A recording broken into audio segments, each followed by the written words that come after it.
Survivor Specialist Phil and Alexa are back with another episode of The Amazing Race Whatevers. We are back to discuss The Amazing Race in some sort of capacity. We don't know whether or not it'll be specially or casually, but I watched the episode. I took a whole page of notes. I'm ready to get this going. We're done with episode 2. I am enjoying it. I'm having a good time. We're The Amazing Race Whatevers. We're not The Amazing Casuals anymore. I don't know, because I don't feel like a casual as much anymore. Like, I'm really paying attention this time, and it's not just like, what did Corinne and Eliza do, and what did Brett and Chris do? It's like, all right, what did Leo and Alana do today? What's going on here? Hey, and Leo and Alana built an alliance today. That's what they did. Yeah, and I was going to say that finally we're starting to see how you were asking how could alliances really come into effect. Here you go. Now you know, and nobody used the yield today, so I guess the yields do carry over episode to episode, and there will be other opportunities for them to yield throughout the entire thing. Right. So that's interesting, but you know. Yeah, and I don't have any past experience, but I guess it's a smart move to hold on to your yields if you have the opportunity to hold on to your yields. But this one's going to be interesting because every single team has one. Mm-hmm. So everyone is going to have that in their back pocket. And obviously for our 2 Olympians who I think we were already pretty nervous about, theirs is going to go to waste. But I'm really curious to see if, what is it, Kaylin and Haley, which is so hard to still say together. I'm never going to do it. It's just Are awful. Kaylin and Haley going to help out Leo and Alana because they are the reason that they are still in the game? I know. The race. I know everyone calls it the race. And I just want to say this too. If you're Leo and Alana, see, this would be my strategy the entire time. And I've seen this in past seasons, and somebody in the chat can tell me which seasons it was because I'm sure I'm messing it up. But if you're Leo and Alana, you help Jerry and Frank. Why? Because Jerry and Frank are never going to win the Amazing Race. Jerry is legitimately a liability. He's too old. He runs, like an old man runs. His knees are clearly bad, or his hips or something. And so far, Frank has done 2 of the challenges, 2 of the roadblocks. You help them because they're not really a threat to you. And the Haley and Kaylin could be a threat to you somewhere further down the line. And I get why they didn't. I mean, obviously they didn't say anything to Kelly and Levon because if you get in the sprinting race with them, you're going to lose. But I guess they're just looking at Kaylin and Haley or people they can work with in the future. But I would always say, hey, you don't have to be faster than. You don't have to be, faster than the bear. You just have to be faster than your slowest friend. That's how I would look at it here, and I would keep Jerry and Frank around. I was really hoping that it was going to come down to a foot race, like either Kaylin or Haley said, because you had mentioned that earlier, that there was one season finale that ended with 2 couples just sprinting to the end, and that this one obviously didn't happen. I felt like there was a little bit of suspense with, was it going to be the Olympians or Jerry and Frank? And I was actually really surprised that Jerry and Frank made it through because Frank was not looking good. I do think what it came down to, though, is essentially putting your horn in gave you a 15-minute lead. Or not 15, maybe 5 minutes. And that 5 minutes was enough because one taxi followed the other taxi, followed the other taxi. And it was just don't let your taxi get past, which they weren't going to be able to do here. So, yeah, I mean, I agree. I'm a little surprised, but, you could just tell the way it was going. And I'm seeing in here, was it Logan Leger, who I never pronounced. He says Leger, whatever. He says, I don't think the blonde girls are threatening. And I agree with you. I don't think that they're threatening either. But they're about on the same playing field as Leo and Alana. Whereas Jerry and Frank... They're all bottom half. Yeah, but Jerry and Frank, to me, based on the fact that Jerry is going to have to do some roadblocks at some point, that's going to have to happen. And obviously he wasn't going to do the balance one today, but that is going to catch up to them at some point because these have to even out. I do think that you want to keep them around as long as possible. Now, it worked out because Jerry and Frank are still in it. But when I'm looking at these teams, to me... It's like you have Hung and Che, I'm sorry, I'm pronouncing her name wrong. D'Angelo and Gary, Riley and Madison. And then I would say Will and James are going to figure it out. They're just a little antsy right now. They'll figure it out.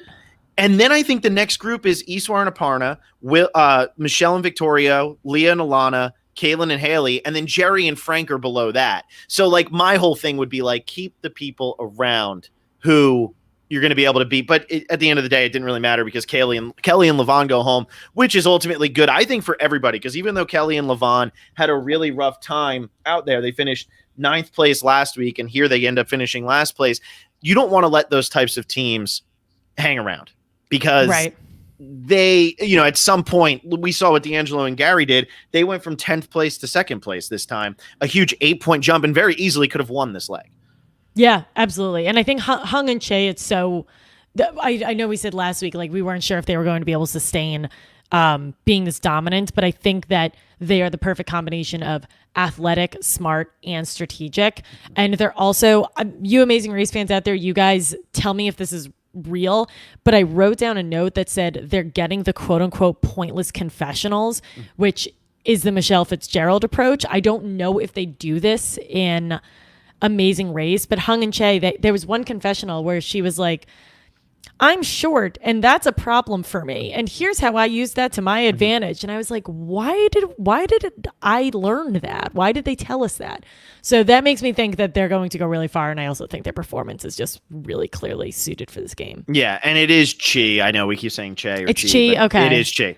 But anyway, yeah, I mean, the Amazing Race doesn't really tend to do that so much. Like, whoever wins the leg is going to tell a pretty big narrative on what's going on in the leg because they win it. So, like, they're kind of the first person to experience everything, which is a big deal. Sure. So Chi is, I actually think her being small is a good thing because it's kind of showing that, again, on the Amazing Race, it doesn't always come down to who the strongest is. It's like, how can you use your assets to your advantage? And, Kelly and Levon, 2 Olympians, and then you have Hung and Chi, who are 2 parents, middle-aged parents. Like, it's completely different things, but it was much easier for Chi to do this. And, you see the attention to detail with D'Angelo and Gary, who didn't miss the horn at all. And then you have Will and James, and Will kind of sucked this episode. Will was a little bit mean. He was a little bit rude to James. I felt bad for James because James was right. You got to read the clue. You got to know what's going on. Right. And after how many years of being a super fan of the Amazing Race and you don't read the clue? I don't know. And that's what I was looking for. Like the majority of the group wasn't able to figure this out immediately. And so then you find out that it's the clue. It's written down. Like, that's even crazier to me. Yeah. And Hung and Chi and D'Angelo and Gary caught it right away. They were spot on right away. So that is... Oh yeah, I'm sorry. We keep saying she is the girl. She is the boy. Hung is the girl. Duh. What are we doing? We're messing that up bad. Yeah, sorry. Hung is the girl. So we totally butchered that, but yes. Yeah, sorry. I hope they're not listening. I hope they're not one of our 29 viewers right now. Well, this again goes back to the whole like I'm just going to be terrible with names the entire time. The only reason I know who Will and James are and which is because I legitimately wrote down like Will was being mean here because James was saying Will is being mean here. But anyway, yeah. So Hung and Chi, they do a great job and they get that done pretty much. Right away. D'Angelo and Gary, it's these little, like, I don't know, I guess you would call it like the intangibles, the things that don't really seem like they should matter, and they do. And so they come out, they get that done, they do it very quickly. And then, like, I don't know, you have people who you would think would be better at this, but they don't pick up on it. And what got me is every time it was right, the guy would honk the horn. Why are you not just going up and like honking the horn to see if maybe that's what the problem is? Like, that would be my inclination if I really couldn't figure it out. Right. But then for what is it? Leo and Alana. That's their names? Yeah. Leo and Alana. Yeah. Yeah. For Leo and Alana, their problem wasn't the horn. Their problem was that the dress was on the top of the truck instead of on the bottom. And so, but you're right. They're, like, everyone put the horn there, but didn't think to actually plug it in, which to me was like, the horn was already there. No, the horn was already there. That's why they didn't plug it in, because they didn't think to look at it. It was already covered. So, like, that was like the Amazing Race covered it with one of those little dresses, as I'll call it. And the horn was already in. So they didn't notice that it was unplugged. Sure. So it's not like they carried the horn over and then didn't plug it in. That would be really bad if they were doing that. That's what I thought for like the first portion. I was like, oh my God, like, why would you add that and then not plug it in? So, okay, that makes a lot more sense. Yeah. All right, let's go back to the beginning though, because, for people who are new to the Amazing Race, people who aren't new to the Amazing Race, it doesn't matter. But, we were talking about last week in the early seasons, they didn't have these equalizers. And in this episode, it goes right to an equalizer, which is they all go to Colombia. They're all on the same flight. They all get there. And then they have to go into the salt cave, which is hilarious that they go to a salt cave, I guess. So they go to and they go to a salt cave to just like kind of hunt around for stuff. Yeah, no, I know. They go to a salt cave. They got to hunt around, and they all sleep next to each other like they're in like, I don't know, high school. I don't really know. Yeah, it was a really good cut. They were like, oh yeah, I got a 20-minute what are they called? 20-minute Yield or yield hourglass or 10-minute or yeah, the yield. And then it's just immediate cut to like, and then we were all sleeping together in sleeping bags in this like weird high school gymnasium. It was very weird. Sleep in the salt cave. It didn't look like they were sleeping in a salt cave. So my question would be this. The 10 and 20-minute one, it didn't really seem like it mattered all that much because really all the groups ended up catching up to each other because that's what always ends up happening. But right, I was expecting that to be a lot more dramatic, but it was also the first like leg, so I knew it wouldn't have been that. So D'Angelo and Gary, they leave the 10 to go find the 20. Hung and Chi don't. They just take the 10 right away. It's the first one they see. They just take it. They put their names on the list. They're the first people on the list, and they go. How do you feel about that? And do you think that that's going to hurt them, or would you have hunted for a 20? So to me, the benefit of getting a 20-minute hourglass versus a 10-minute hourglass does not seem to outweigh the importance of just getting one quickly. But I could be wrong because, to your point, everyone, like, by the time you get to the second leg, everybody's pretty much aligned. Like the 6 a.m. departure versus 6:30 a.m. departure. I would take the first thing I get. I don't think, again, maybe I'm going to be wrong, but to me, like a 10-minute difference does not seem significant. What would you do? I mean, I would probably just, I don't know, because the problem is, it's like, do you want to make sure you survive this leg, or are you looking towards the future? And so here, you're definitely going to survive this leg if you put your name on that list at the top and just take the 10-minute one, because you have the 30-minute head start. Normally, if they're only giving you a 30-minute head start, that's enough. You know what I mean? Like that's enough in a leg to separate. And we did see that it was the people from the second group who ended up losing. So I get that. I don't know, though, because like I don't know enough about how this yield is actually going to work. I know a lot of times in the Amazing Race, people don't even use the twists that are out there because they don't want to get on people's bad sides and have them screw them over later because they get somewhere 3 seconds before them. So I don't know. I don't think it really matters. I think I probably would have just grabbed the 10-minute one like Hung and Chi did and just gone and said, screw it. Like, we're getting out of here. Right. And I think, I mean, this was a huge episode for D'Angelo and Gary. So obviously, like them deciding to forego the 10-minute one and look for a 20-minute one, it clearly wasn't a huge time difference in how long it took them to find that second hourglass, because they still end up on the first group out, and they end up getting, they end up being one of the first teams to finish. So, these challenges today, challenges, legs, whichever words are correct, these were very suited to like, or at least the Carnival one was very suited to an NFL player who's really quick on their feet. I will say that was the easiest roadblock I've ever seen while watching The Amazing Race. Yeah. I mean, that's one that like I would have had a meltdown, because the one where you're like walking on that tightrope, like I have a whole heights thing, so I feel like I wouldn't have done well there, but everyone did it pretty seamlessly. Very easily. Hooked on, your hand was like hooked onto that umbrella, which was hooked on up top. Yeah. So it's sort of like zip lining, where it looks a lot scarier than it actually is. Yeah. And that was the thing for me. Like, I don't like heights and I don't have good balance. But then when I was watching, I'm like, oh, they're just literally, you're using the umbrella to balance yourself. Really the whole focus is just make sure you don't drop the bottle, make sure you don't drop. And I think like the longest it took was somebody took 3 attempts. Like, I understand they don't want to make it super hard, where like, not that you could like maybe fall off and you're like dangling, like a bungee thing, but I also think that they almost made it too easy. I think like anybody could have done this really with no problem. And it's like, okay, like when I first saw it, I'm like, oh, that's going to be difficult. And then when they actually started doing it, I'm like, this is the easiest roadblock ever. Like, right. I think the only person who had trouble with it was Alana. She's literally the only one. Yeah, everyone else, and she took like 3 tries. It didn't even take her that long. It didn't take her long at all. Yeah. CVB comments, the blondes with the purple edit. I actually didn't think they had a purple edit. I think, considering that they were one of the last teams, again, I think they have good personalities. Like they're fun to watch and they're really bubbly. So I think they like captivate the camera really well, but they're in the only alliance now. And they said like, oh, well, we have to repay them now. Like you saved our lives. So that's going to, that wasn't shown for no reason. So I'm curious to see how this alliance continues. Yeah, It's like the 7th and 8th place alliance. Yeah, and I didn't think that they were bad at all. I think we get a lot of them in the car. We just don't necessarily get a lot of them outside. Like we don't get a lot of them like confessionally, like whatever you would call it here. But for me, I was actually most pleasantly surprised with Michelle and Victoria not being overbearing and annoying. I actually thought that they took a nice step back, and I actually really liked them this episode. Yeah, they came up on screen and I was like, okay, we'll see how this goes. And they end up being like super endearing, and they do pretty well. They get 5th place, I think. They got 5th place. I wrote down all the placements. They got 5th place, which was a 3-spot drop for them from last episode where they were second to Hung and Chi. But right. So they get 5th place. But again, we didn't hear much from them, which I was okay with. We didn't really hear much from Iswar and Aparna tonight.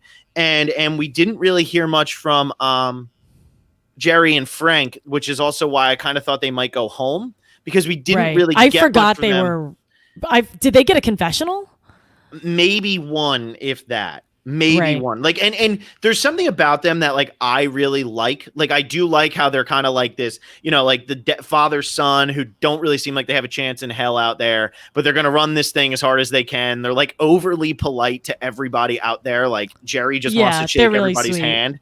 And so there's something about them I really like, but it just doesn't seem like we're getting much from them. But those are really the 3 teams that I didn't get much from tonight. I feel like everybody else, we got a pretty good amount. And I can't say I'm too disappointed because we got a pretty good idea of who Iswar and Aparna and who Michelle and Victoria were in the last episode.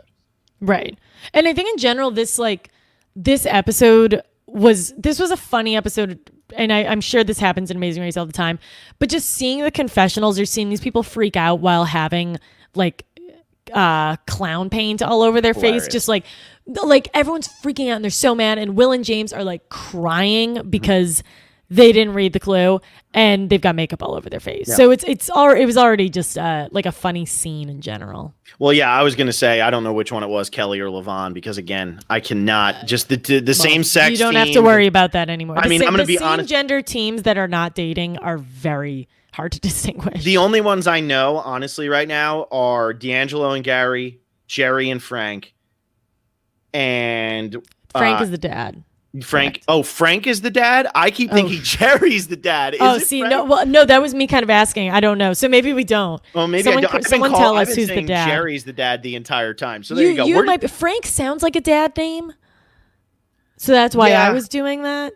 Maybe. Do you ever get solo confessionals, or is that not a thing? No, that's not a thing. Yeah, so that's not going to be helpful. So they're all saying no. Jerry is the dad. So okay, I was saying sorry. Jerry. So I do know Jerry and Frank. I get D'Angelo and Gary. I get and then really Will and James and Leo and Alana. The other groups I'm struggling with right now. I really am, and that's why half the cast. Yeah, and it just becomes easier to just refer to them by team, and we're gonna mess up who is who so many times. Haley and Kaylin.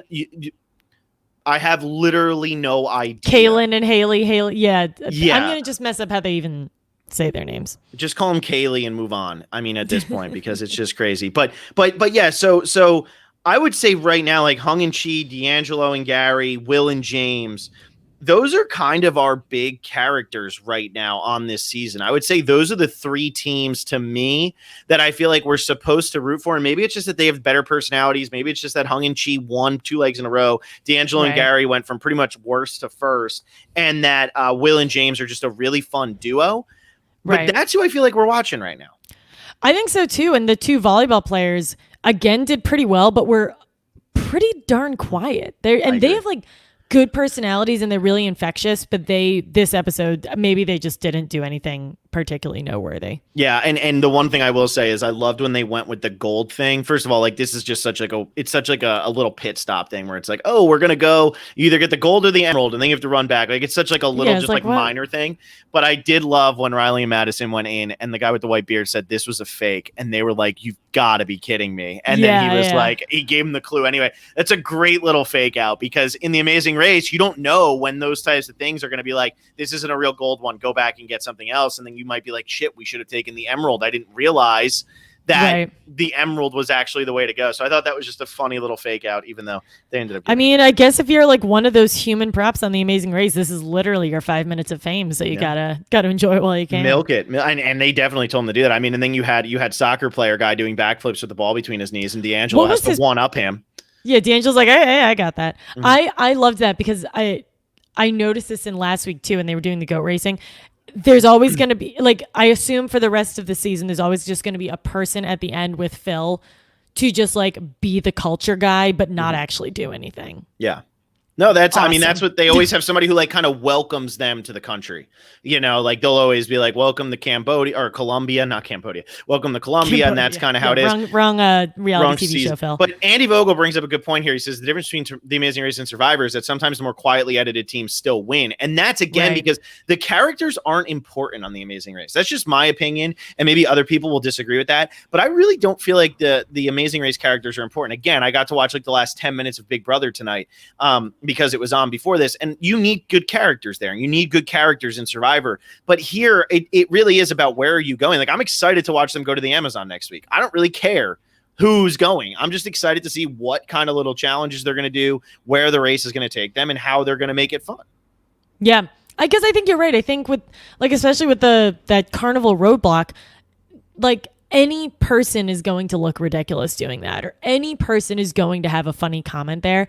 So obviously having good and captivating contestants is going to help that, but most people would find something funny with what happened. Yeah, exactly. Like, it would be hard, like when you're being spun in a wheel of death or whatever, to not make some sort of comedic comment if you're on reality TV. I mean, I guess Whitney and Keith were on The Amazing Race, so I'm sure it's possible to be completely boring even when you're doing really fun stuff. But hey, that's just me.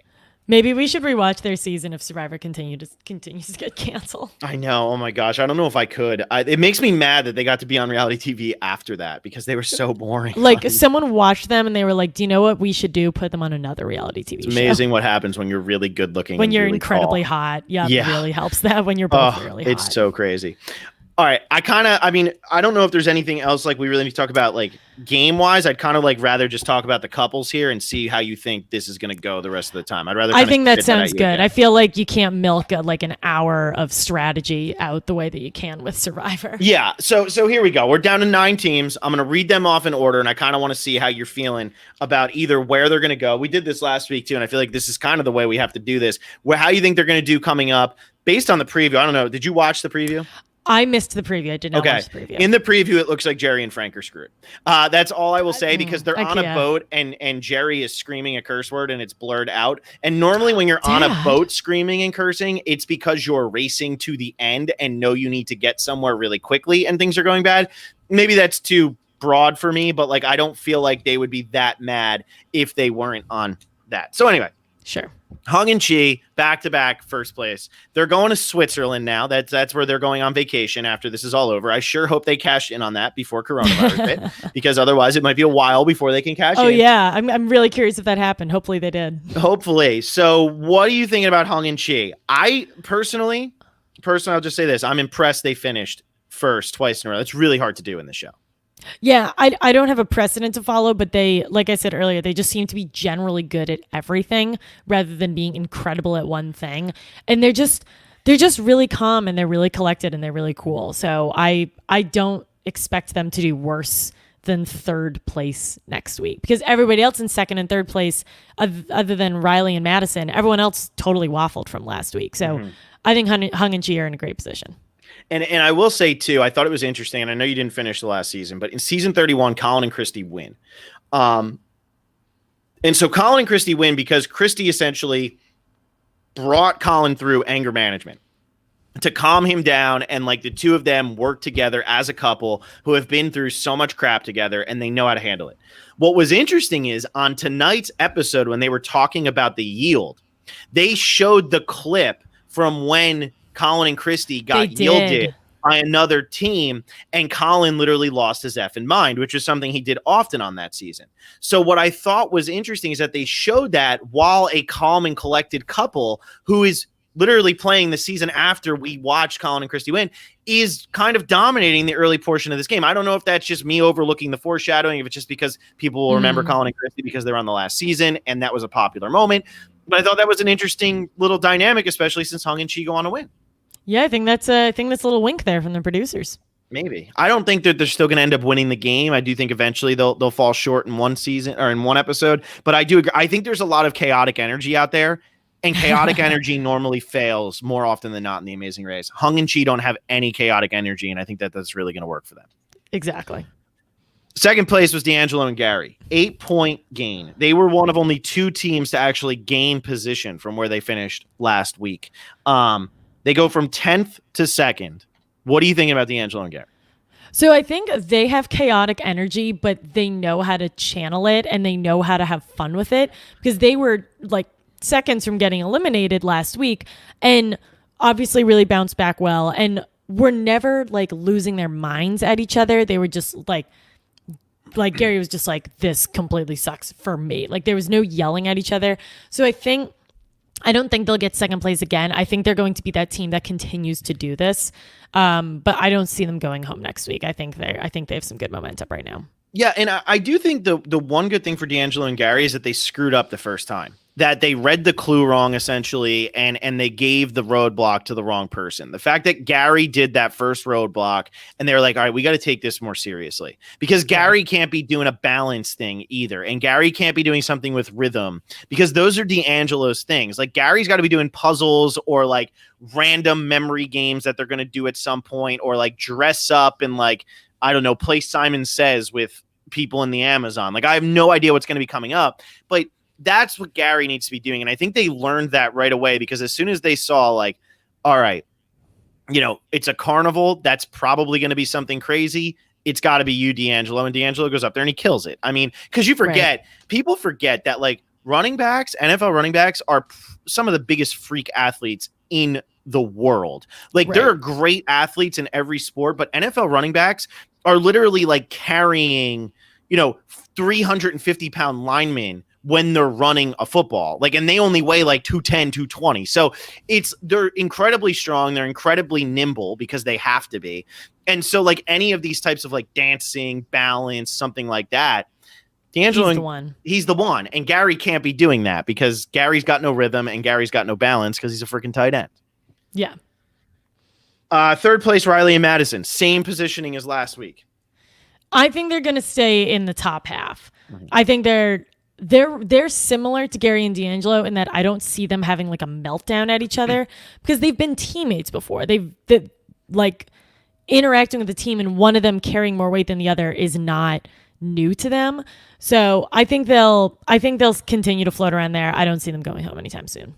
I agree. I think that they're actually going to be, no offense to them, quite boring. I think it's going to be boring where like they're always going to finish in the top.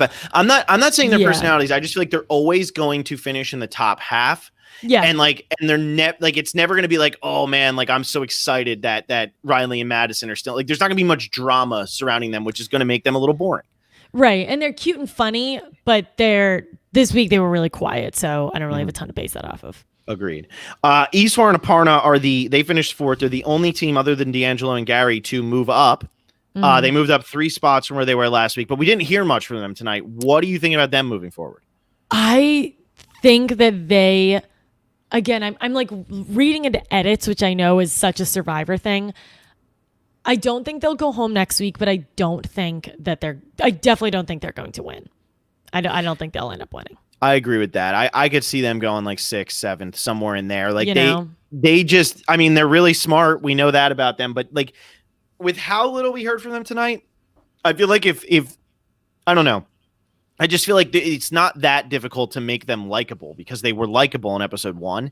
I feel like they would have given a little bit more to their likability factor if they were going to go further in this. So I'm just really not getting it. Sure. 5th place, Michelle and Victoria, who I already kind of said I'm very happy with how they were edited this week. What do you think?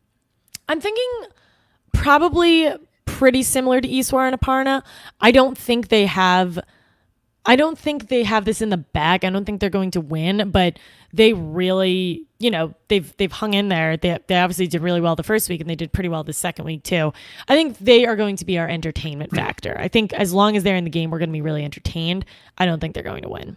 I completely agree with that. I like Andy Vogel putting in his comparisons in here. I know who some of them are. I know who Bates and Anthony is, but that's good. At least people now in the chat can follow along with what Andy's saying. You can make your own opinions because we can't make those types of you guys have your own discussion in the chat. I don't know them the way I know everybody else. 6th place, Will and James. We've talked a lot about them. What do you think about Will and James? I think they're still going to hang in there. I think they'll be around for a while. I think, I forget which one of them was the huge Amazing Race fan, but James was the bigger. James, yeah. I think being a super fan of the show probably does help. It actually probably helps more than being a Survivor super fan because you're not like targeted because of that. And I'm not too nervous about them missing the clue. I think that's a mistake that they know that they totally butchered and will not make again. One thing I'm concerned about is that Will doesn't care. It's not even that he doesn't care. He seems like a little bit. He seems a little much. It seems like so. For instance, James is a huge fan, and Andy Vogel says Will is also an online reality gamer. So that's awesome. Good for that. Oh, cool. But here's what I got from this. They read that Roadblock clue, and it was literally like, hey. Yeah, Flo and Zach, thank you, Andy. Thank you. They said, hey, we need to go onto what is going to be like something with balance. And James says, Will, you should do it. And Will kind of gives him a hard time for really no reason. And I don't understand why he gave him such a hard time and was like, you need to do these, stop being such a wimp, all of that stuff.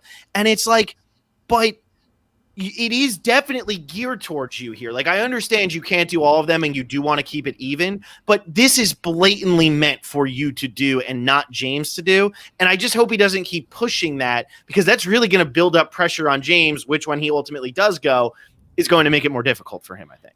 And I really think that they won't say this on the show. I really think it's because Will doesn't really want to be there. They're saying like he's huge over here though. Yeah, I guess so. I guess like I'm not seeing it when they cut to Will on the tightrope. He looks like he wants to die. Like it's not the focused dead eyes. Like it is a how do I get out of this situation kind of dead eyes. So I'm not like feeling confident about their chemistry, and so I don't think they're going to win. And I wonder because like I based on what the chat is saying, Will is a huge reality fan. That's what everybody's saying. Everybody's saying that Will is a huge fan of the show. Right. However, I'm not getting that very much from an audience perspective that doesn't know that already. So I wonder if this feud thing is just going to be what they're trying to do throughout the entire game, where it's like they're kind of going to be like the drama couple here. They're totally the drama couple. Yeah, that's what it seems like. Right. Leo and Alana, who was pretty bad at that thing, at the challenge. What do you think? I think they are. You made a reference to a couple that won a season by never actually winning.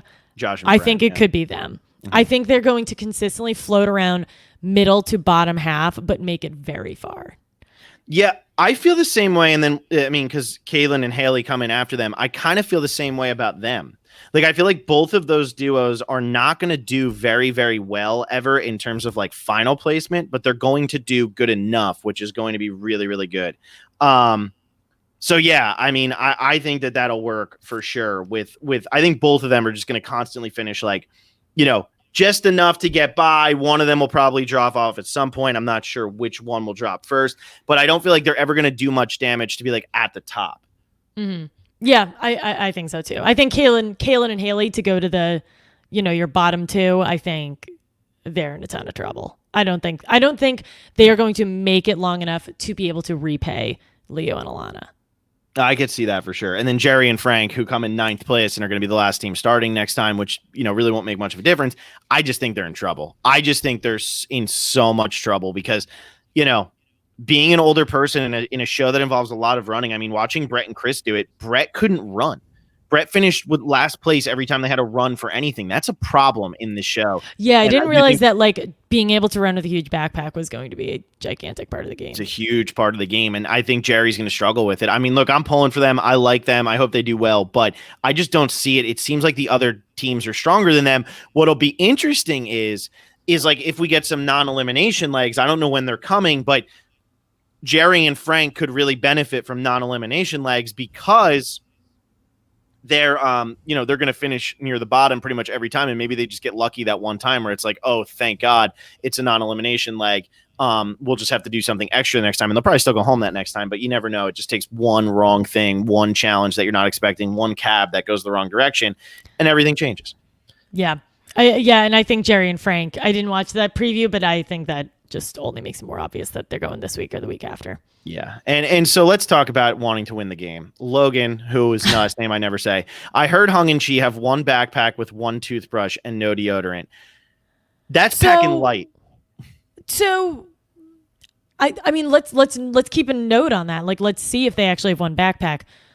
To me, having a second toothbrush or having some deodorant doesn't seem like that would be detrimental to them. Maybe they could just pack less clothes. Yeah. I don't think getting rid of two very light and small objects are needed. But again, I've never been on The Amazing Race, and I've certainly never won The Amazing Race. Might keep people away from you if you smell terrible.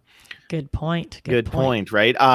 Yeah, I don't know. I mean, that's crazy. I mean, they do pack their own stuff and they do kind of determine. So, you know, Riley and Madison said they way overpacked. I mean, Hung and Chi seemed like they did their research before they came out there for this. They weren't just randomly doing this. They were doing this because they're huge fans. So absolutely, I like where they're at. Kelly and Levon, they go home. Really not shocking after last week.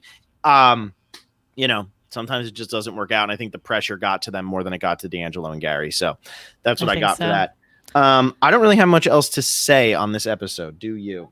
I don't really either. So tonight and tomorrow we have a stacked lineup as well as next week. And then after that, you're possibly done with us forever, but hopefully not. Right after this, we are having one of our $20 patrons, John Millsip, join us for a recap of The Princess and the Frog, which is the best Disney movie that I've seen, possibly ever. So tune in for that. We're doing that right after this, so we'll be back on in 5 or 10 minutes. And then tomorrow, we are continuing our recap of Survivor China, and we are going to be joined by Sharia Lloyd, who gets voted out in the episode that we're talking about. Hopefully she's aware that we're talking about her boot episode, but we're really excited to talk about her. She was the unsung hero of the challenges for the Shanhu tribe in Survivor China. So it's going to be really fun to talk to her. And then next week we have our final Disney animated movie recap. We are going to be watching Moana. That is our final Disney movie. We'll be continuing our Amazing Race and our Survivor China recaps as well. So stay tuned for that. Become a patron. Go to patreon.com/Survivor Specialist. You can follow us on Facebook, Twitter, and Instagram. And you can listen to us on Spotify, iTunes, or wherever you get your podcasts.